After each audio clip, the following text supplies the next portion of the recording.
அடுத்ததாக 2 துறைகளை பார்க்கலாம். கடந்த காலங்களில் பல 20-10 ஆண்டுகளாக இந்த 2 துறையும் மிகப்பெரிய அளவுக்கு சீரழிவை சந்திச்சிருக்கு. ஒன்று போக்குவரத்து துறை, இன்னொன்று மின்சாரத்துறை.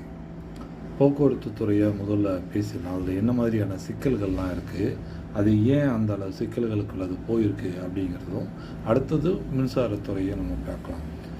போக்குவரத்து துறையில் பார்த்திங்கன்னா புதிய பேருந்துகள் உள்ளே வரும். பழைய பேருந்துகளை அடுத்த கட்டத்துக்கு நகர்த்துவாங்க. அதாவது எப்படின்னா, மப்சல் ஓடக்கூடிய பேருந்துகளை டவுன் பஸ்களாக மாற்றுவாங்க. டவுன் பஸ்களாக ஓடுற பல டவுன் பஸ்களுக்கு வாழ்நாள் எவ்வளோன்னு தெரியாது. இப்போ கொஞ்ச காலமாக டவுன் பஸ்கள்லேயும் புதிய பஸ்ஸுகளை சேர்க்குறாங்க.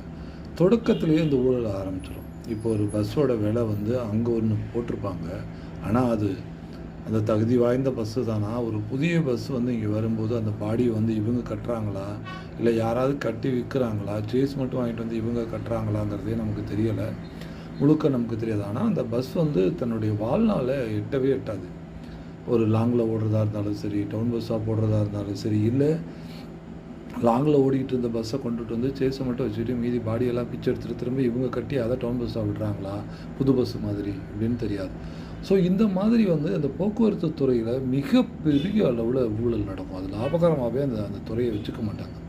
சலுகை விலையில் முன்னாடியே கொடுத்துருந்தாங்க. இந்த பிஜேபி அரசு வர்றதுக்கு முன்னால் சலுகை விலையில் அவங்களுக்கு டீசல் கிடைக்கும். அதாவது எப்படின்னா, பெரிய இண்டஸ்ட்ரியல் பர்பஸ்க்காக, பல்க் பர்ச்சேஸ்க்காக பெரிய பெரிய நிறுவனங்கள், தொழில் நிறுவனங்கள் இருக்கிற ஸ்பின்னிங் மில்ஸ் மாதிரியான நிறுவனங்கள், டயர் மேனுஃபேக்சரிங் யூனிட்ஸ்க்கு இதுக்கெல்லாம் சலுகை விலையில் நேரடியாக டிப்போக்கள்லேருந்தே கொடுப்பாங்க.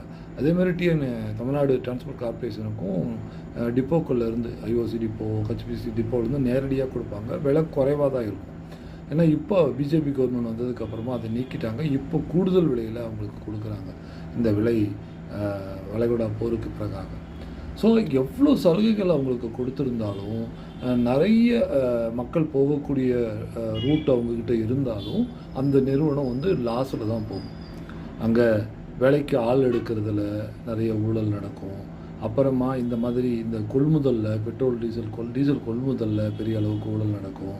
அப்புறமா அங்கே எந்த ரூட்டில் ஓடணுங்கிறதுக்கு அங்கே இருக்கிற டிப்போ மேனேஜர்ஸ் பார்க்குறவன் தான், அவங்க நினைக்கிறவங்கள தான் அந்த முக்கியமான நிறைய படி கிடைக்கக்கூடிய ரூட்டை அவங்களுக்கு தான் கொடுப்பாங்க.